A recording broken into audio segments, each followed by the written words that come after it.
Hey, welcome back to the Crimson Ghost Mask Room here on Rudy's World. I've been quite busy. I did another road trip. Some of you remember I went to Cheyenne, bought the collection of Ira Brown out there. Came home for, I don't know, a few weeks. Hit the road to go back to the Frankenstein. Holy smokes. Did a lot of work out there. Helping Frank's brother, and brought home some amazing things, and along the way picked up an incredible, extremely rare arcade machine that I'll be talking about hopefully in the next episode. Tonight's episode is going to be, first of all, oh my God, never fails. First of all, the mask room is full of garbage. Not garbage, but there's a pool table in pieces. There's diner tables for my diner booths. There's glass cases stuffed in here, as well as masks everywhere because my friend is supposed to be doing the floor out here soon. So I gotta have everything out of that big room and empty. So it's just, I can't maneuver in here like I really want to, but we're doing a video anyway.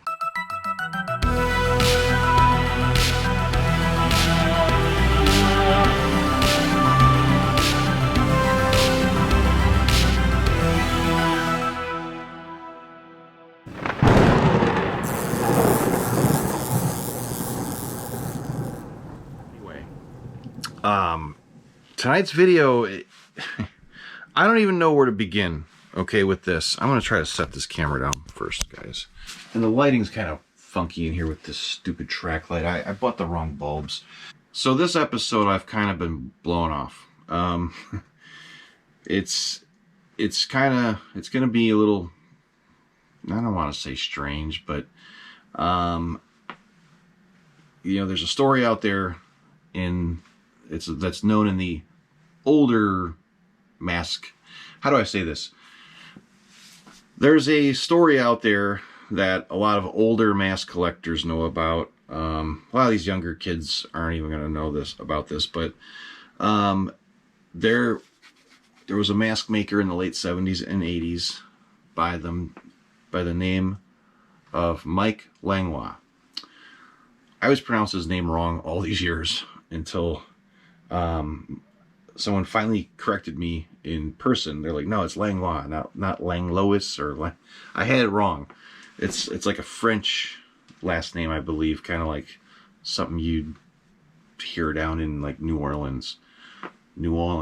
So Mike Langlois went by the mask making name or company called Imaginative Creations, starting out in the very late 70s into the 80s. Mike had some pretty wild early masks, and as time went on, he honed his craft more and more and became pretty good at making pretty interesting Halloween masks, no doubt. Mike was from Cheyenne, Wyoming, which is not far from Distortions Unlimited. They're about, was it, an hour south of Cheyenne in Colorado. So, and I don't want to mess up any of the story. Oh boy, here's the cats. Way back when, Mike was friends with Ed Edmonds, you know, from Distortions Unlimited. Look who I got, guys. And Ira Brown was a very good friend of Mike's in Cheyenne. So that whole circle of masked people out there, they all knew each other. And not that there was a whole lot of them, but, you know, Distortions was very close by. And from what I remember, Mike actually worked at Distortions for quite a while. And we're going way back. And I may screw up some of the timeline here, but I believe Mike was working at Distortions in the late 80s, you know, mid to late 80s. What?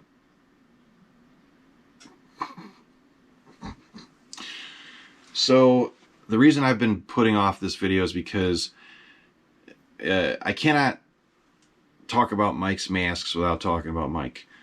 And I'm going to briefly touch on part of Mike's story You know, there's other things out there that get a lot more in depth about it, but what I want to say is, in the end, after speaking with people that actually knew Mike and hearing things recently, the story is quite remarkable. After a great tragedy that happened, so Mike, we're just and bear with me because I don't have all the information on the timeline of how things went down. I know bits and pieces, but yes, she gets mad when you rub her belly. She starts making noises. So everyone always said Mike was an amazing guy. Everyone that I've spoke to really had really great things to say about him. Ed from Distortions loved him. You know, seems like they were good friends way back when. A lot of the masks in Ira Brown's collection belonged to Mike Langlois before Ira got them. So a lot of them went to Ira later on, and a lot of the custom paint-ups and things we see in Ira's collection were actually done by Mike. And Mike owned, and Ira had masks by Mike, a lot of Mike's old masks. So I'm going to show you some of the Imaginative Creations catalog photos that I've got, and you'll see some of Mike's early work. I've only seen catalogs like from 1981 or 82 of his. There's not a whole lot out there on his stuff. So the big one, like when I say this is one of the darkest, stories in mask history. One day Mike and his wife were on the outs, and I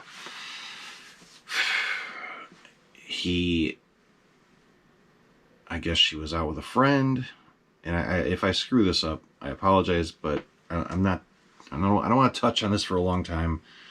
But this video gets better as far as what I'm about to tell you. Things actually blow my mind later when I talk to people about after the fact things that happen. So I guess the story goes, his wife was coming home one day, and she was with a friend, and I guess they were approaching the front of their home, I think, outside, and Mike took his wife's life, brutally with a knife. So Mike ended up going to prison for like 14 years, from what I've heard 18 years of it, but I believe it was 14 years. And for many years, that's all I ever heard. Until I was talking to some people recently that really knew him well. And my friend said, it's a remarkable story, and I'm like, yeah, I heard, I've known about it for a long time. I knew it happened. He goes, no, after all that is the remarkable part. Like what actually happened later on. And I'm not going to say everything I heard because a friend of mine wants to do a documentary on Mike, and he's got old interviews and things on like Betamax tape or something, which would be really cool to see. But apparently, and I don't know I don't know everything here, but from what I heard, Mike really blacked out, didn't even know what he did, didn't realize what he did. The unthinkable happened, and he went to prison. So through years of being in jail, I don't want to say he turned things around or turned his life around. Everyone seemed to really have so many great things to say about him. And so what I found out when my friend said, no, it's a remarkable story, was that the family of Mike's wife were the ones who pleaded for him to be released from prison, which was what blew my mind. Like, what? So people out there, there are a lot of people out there that are very forgiving, and a lot of people out there that I don't even know how to word this stuff. Like after 14 years, Mike was released, and he went on for a long time.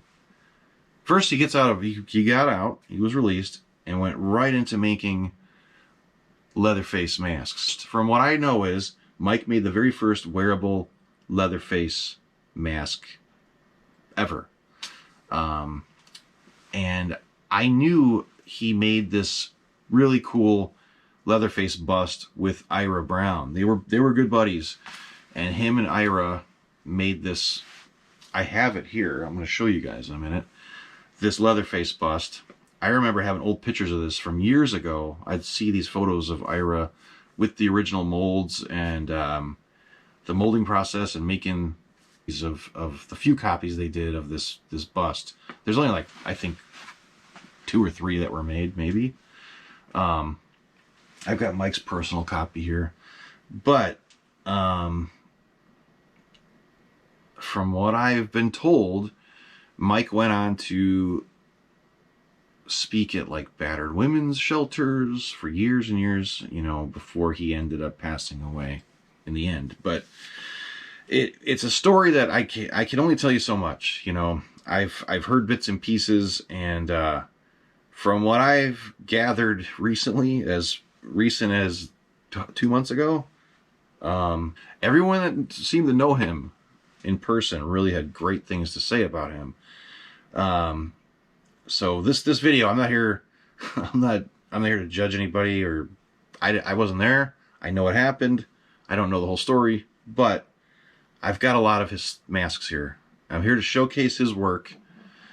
I'm here to tell you that no matter what did happen many years ago in the 80s, I think it was in 86 it happened, that in the end, a lot of people had really good things to say about Mike Langlois. I even talked with a good friend of his recently who helped me tremendously with a lot of these pieces I've got, with IDing things and telling me he helped Mike paint a lot in the end. Mike had serious back injuries, I guess. So he was having trouble molding things and painting things in the end before he did pass. But people forgive, you know. Even in the most unthinkable situations, there can be forgiveness, you know. So I don't know what to even say about this anymore, but you know, I don't want anybody out there getting angry with me, because I'm sure he still has family out there. But I'm not here to judge anyone. It is what it is. It's history. It's history in the Halloween mask world, no doubt. It's been a story that's been, you know, passed along and talked about, you know, quietly for many years. And I happen to have a good group of his masks here, so I had to talk about Mike and at least touch on, you know, what happened. I'm going to show you one by one the pieces I have of Mike Langlois, and I recently got 2 more in auction, which blew my mind. So that is why this kind of dragged on more too, because I was waiting for these to show up in the mail. But I've got some cool stuff here, and I think I will probably start off with what I feel is one of his oldest pieces and his first pieces, and it's pretty cool. Let me go get it. And first I'm going to show it to you in the catalog photo here, and then I'm going to show you the real thing. So check this out. And here is the real mask. Look at that. This is the only one I've ever seen, no doubt. I've never seen another one of these anywhere. Mike's masks are pretty non-existent in most collections I know of. I know one friend of mine out there that has one of his pieces, but I really never see them in people's collections. But there it is, the real thing, and it's a really nice condition. It's in awesome condition. It's foam filled. I'm guessing Mike could have filled this himself, or Ira, but this was in Ira Brown's collection, and no doubt a rare mask, and clearly seen in that old catalog. Pretty wild.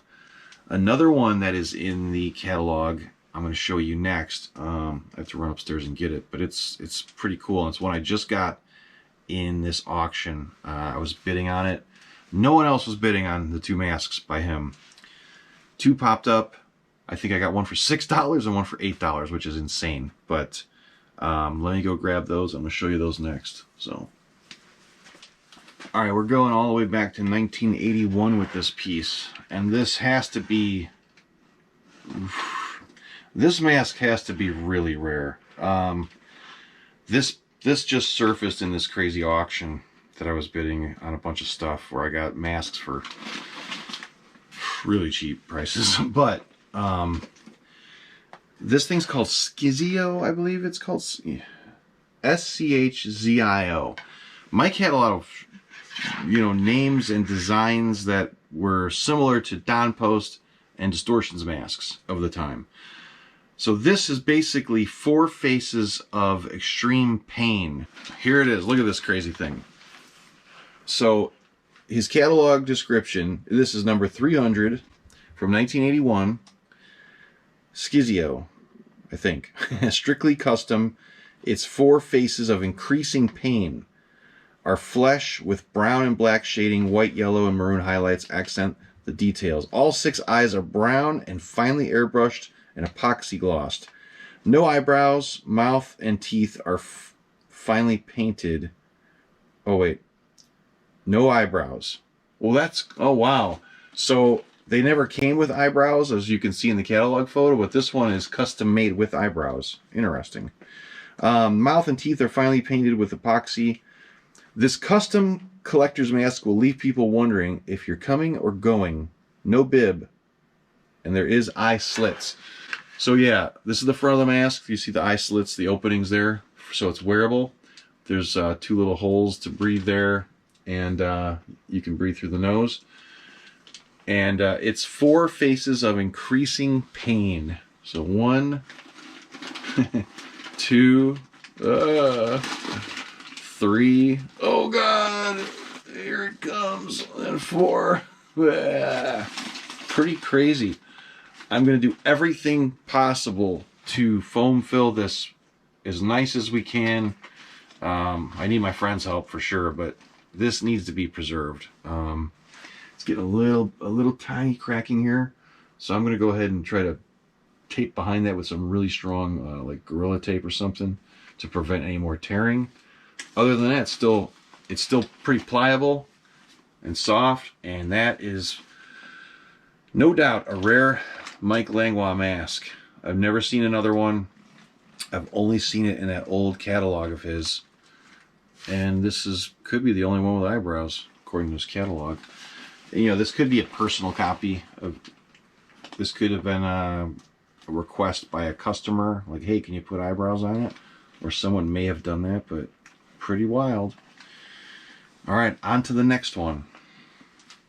Alright, here's another crazy Mike Langlois creation. I've heard 2 different names for this mask. I believe it's called Alien Genesis. Someone else called it From Within. From Within. But it's got this little alien dude coming out of his mouth. And I believe my buddy Josh from good old Nightmare Force came out with his version of Alien Genesis, which is a freaking radical radical version of this, but just with this crazy thing come out of the dude's mouth. And it's pretty badass.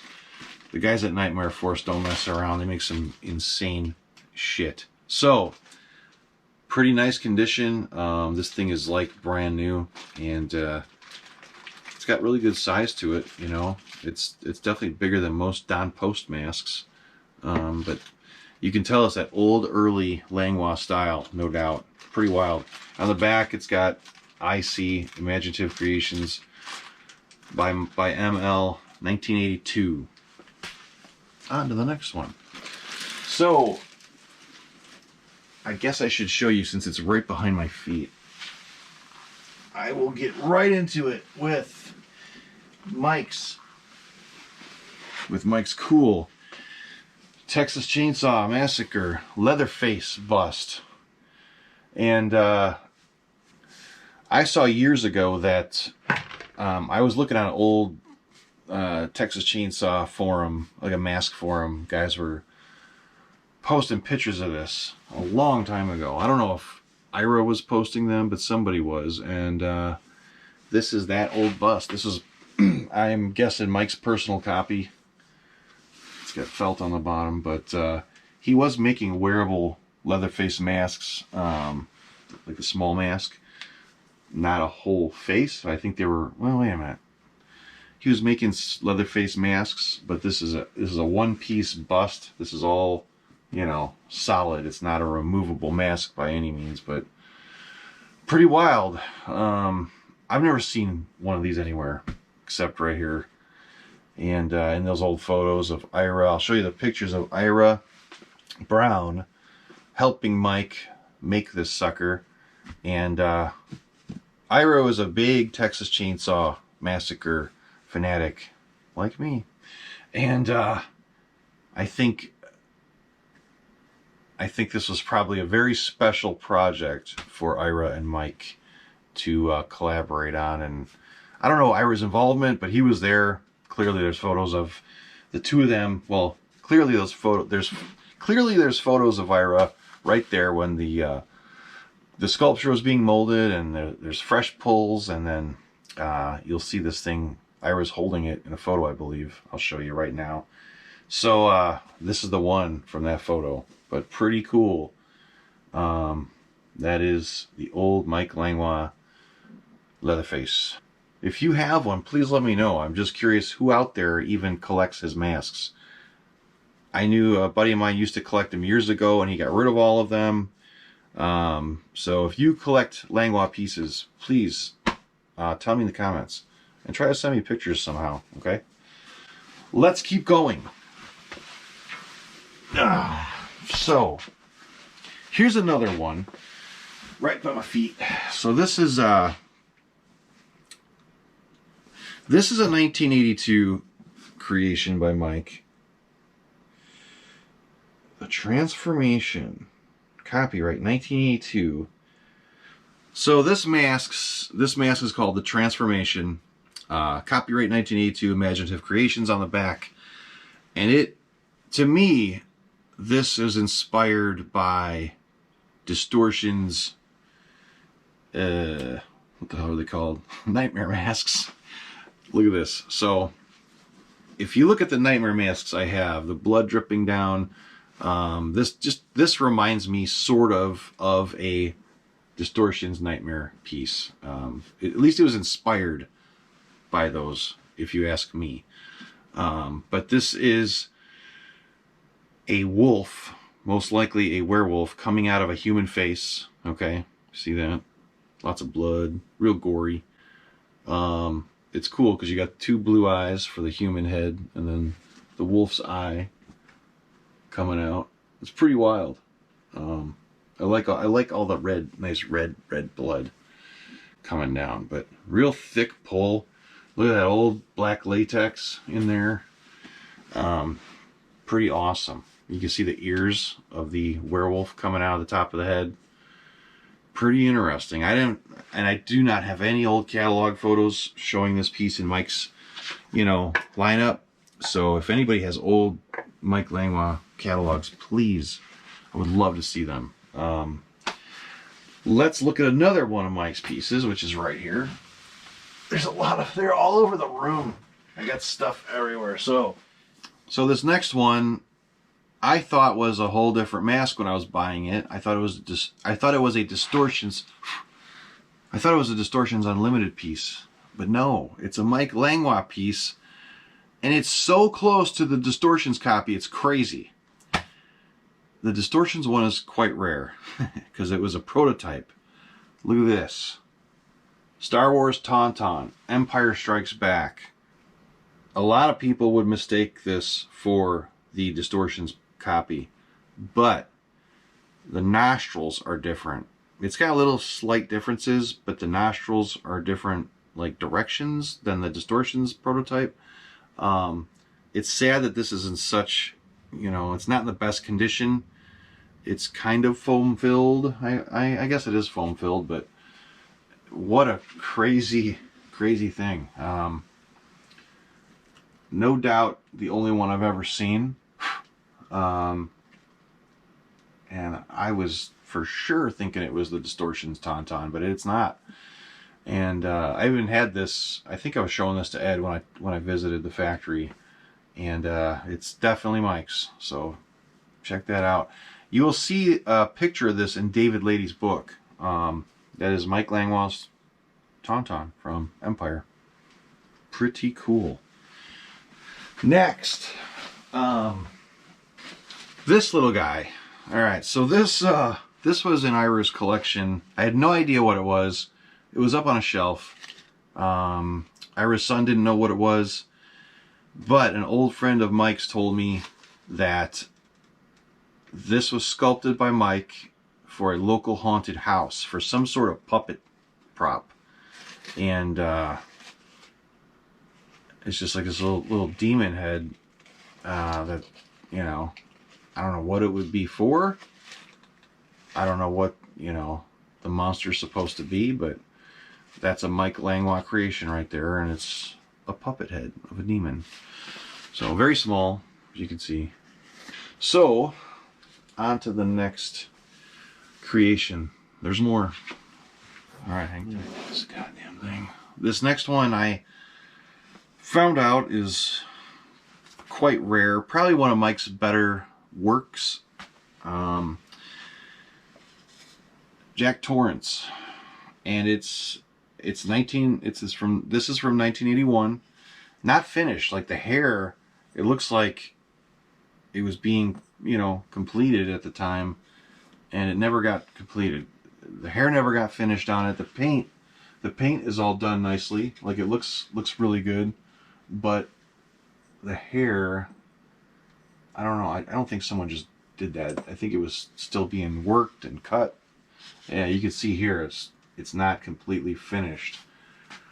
I should have someone finish this, you know, properly. It's a thought. But that is, I think there was a Distortions one as well, maybe some prototype, but this is definitely Mike's. So pretty cool. Who doesn't like The Shining, right? Next up,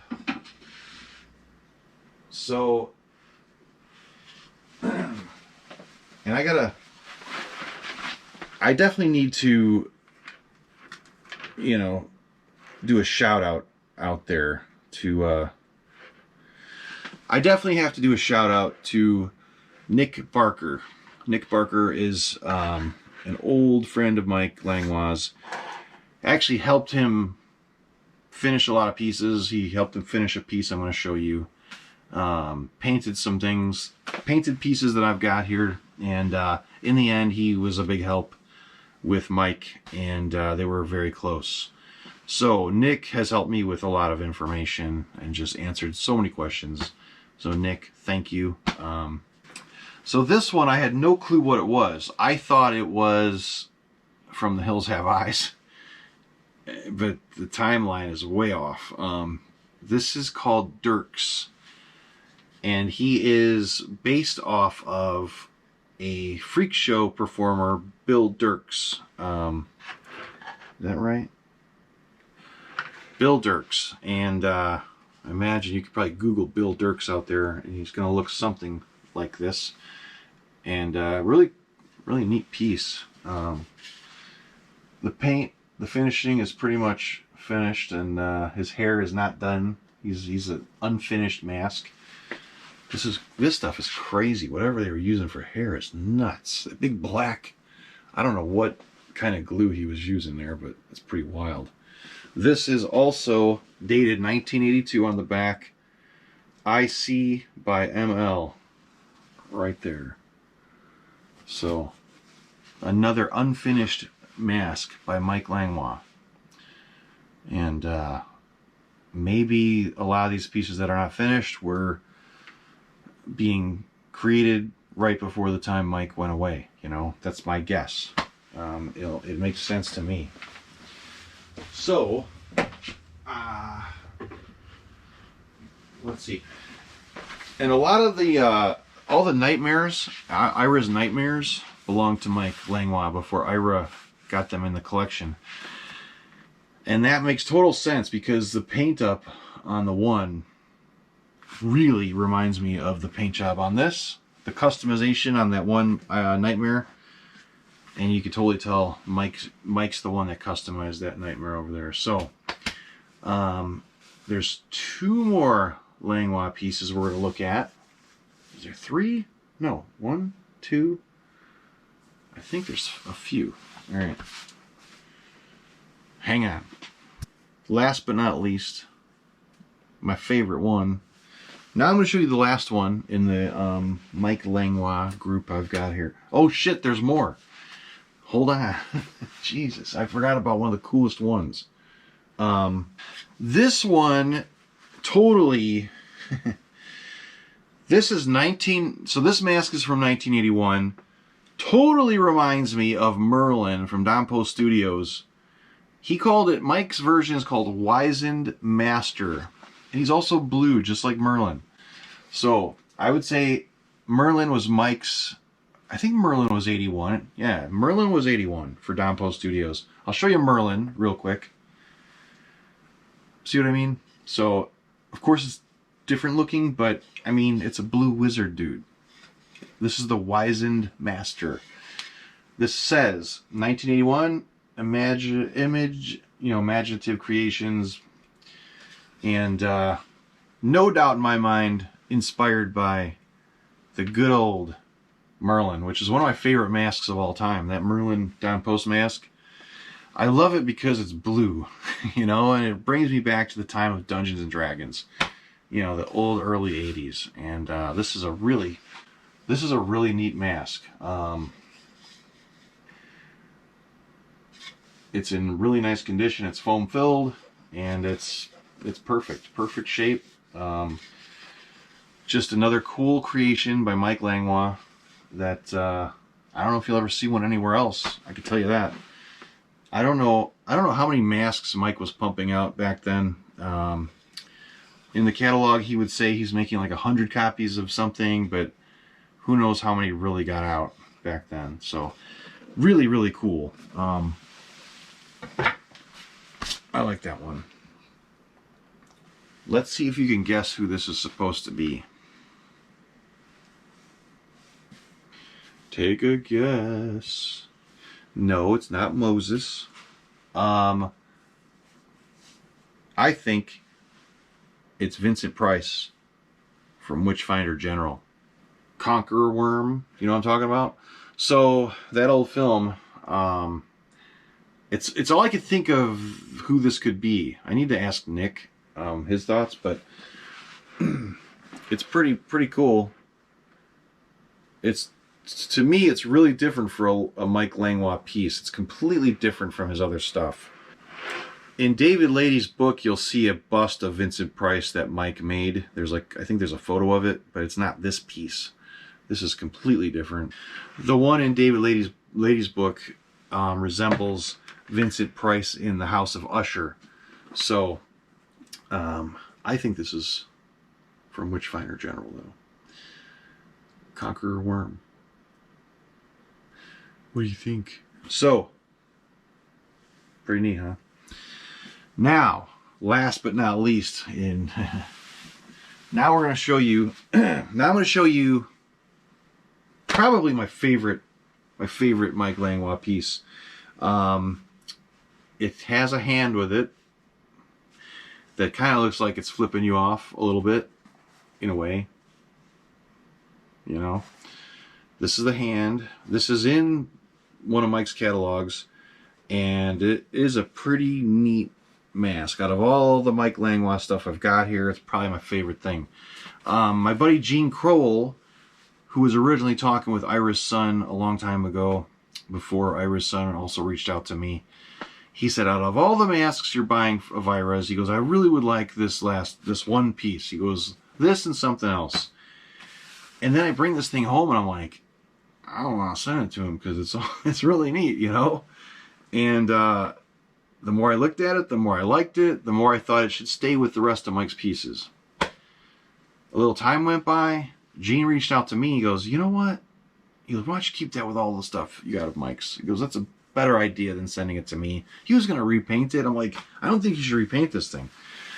Because it's pretty cool, and it is the Elephant Man. So look at that. John Merrick in the flesh, in the latex rubber. Look at this, man. Pretty wild. I got the lowdown on this because if you study the catalog photo, Mike Langlois' catalog photo, there's no eyes. They're just holes, you know, so you can see when you wear the mask. Talking with Nick Barker, Nick Barker said this was from the master. It's a master copy. It's got great detail compared to the catalog photo. It does not look like this. It's got a lot less detailing to it. So this is from the master. And Nick Barker actually did a lot of the paintwork on it. I know Mike started it, and then Nick finished it. So I've got the head and the Elephant Man hand here. So to me, looking at all of Mike's catalogs and stuff that I've got, which aren't many, I think that's pretty damn cool. And Gene, thank you for letting this stay in the collection here with the rest of Mike's pieces. Again, it is a very touchy subject, you know, and it's a touchy subject, but it's no doubt part of Halloween mask history. Not the best part, but in the end, things changed drastically, and you know, people, like I was saying, people can forgive people in the most insane situations. So I'm here to celebrate the work of Mike Langlois, show you the cool stuff I've got from Ira Brown's collection that actually belonged to Mike originally. I brought them all home from Cheyenne, Wyoming. That's where both Ira and Mike lived. And hopefully in the future, my friend, I'm not going to say his name right now, but I'm hoping he will do this documentary on Mike. And there's a scrapbook full of photos, and there's a lot of footage of Mike being interviewed on Betamax. Pretty cool. So guys, thank you. Like I said, this episode is a little different than most. You know, I don't know if it's going to be flagged. I don't know if it's going to be taken down.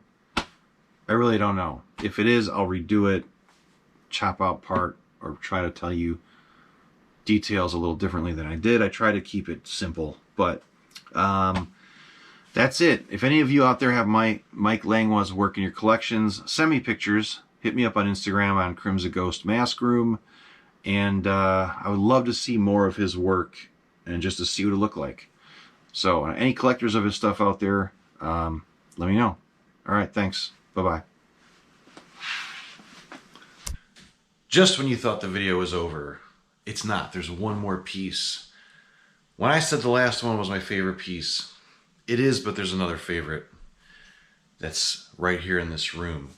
So this is not a Mike Langlois creation. It's not an original mask made by Mike. However, Mike owned it. And it is a rare mask by Distortions Unlimited. It's a very large mask. Ed Edmonds produced around 1982. A lot of you know the old Saucer Man, the Invasion of the Saucermen film. Ed made this great big Saucer Man mask. Mike Langlois owned number 9 of the original run of Saucermen from DU, from Distortions Unlimited. And I showed you a picture of Mike painting one for someone, those Polaroids. My buddy Colby, thank you Colby, supplied me with those Polaroids. Mike custom painted for sure one. It's not this one. So, but Mike owned the one I'm about. So Mike did own the one I'm about to show you. It's right here. It was number 9 in the original run. I even have the certificate from Distortions Unlimited with Mike's name on it. And Look at this. Here is the custom painted Distortions Unlimited Saucer Man. Look at that. That is nuts. This was in the collection of Ira Brown. It was in Ira's collection room, and it needed help. It was kind of like, it fell down on this pole. There's foam inside, but it was kind of sloppy. I fixed it all up, got him mounted beautifully here on this stand, and that is a custom paint job by Mike Langlois. Pretty, oh, what are you doing up there? And pretty cool. I was looking for a Saucer Man for years. I've always wanted the Distortion Saucer Man. And here I find one custom painted by Mike. I love the eye. I love these diamonds he did on the eyes. Look at that. That reminds me of just some old vintage, I don't know, it looks like some old vintage 50s thing, you know, the way those diamond eyes are painted in there, but it's just awesome. I love it. So no doubt, you're never going to see another one looking like this. What are you doing up there? Get off my pinball machines. These are all, I got pinball machines all over the living room, all waiting to go downstairs whenever my friend decides to finish the floor for me down there. All of these things are going in the basement. I cannot wait to get my house back to normal, but look at this. This is no doubt cool. This is the big giant Distortions Saucer Man, painted by Mike Langlois. That's about as unique as it gets. Had to close the video with this. I showed you the certificate, number 9, the original run, and shortly after I scored this one, I found another Saucer Man. I should probably wait to show you that because it's a Frankenstein piece. So maybe I'll give you a sneak peek real quick. Look at this. All right, that's enough. So we'll talk about that one more. That one was Frank's because there's a good story behind that green one. And that is it, everybody. I appreciate you for watching this video I put together on Mike's masks. Again, I've been blowing this one off for obvious reasons, but hopefully in the end, everything will be fine and you guys will learn a little bit about the history of Mike Langlois and his cool masks. So I'll see you guys soon with another video. Good night.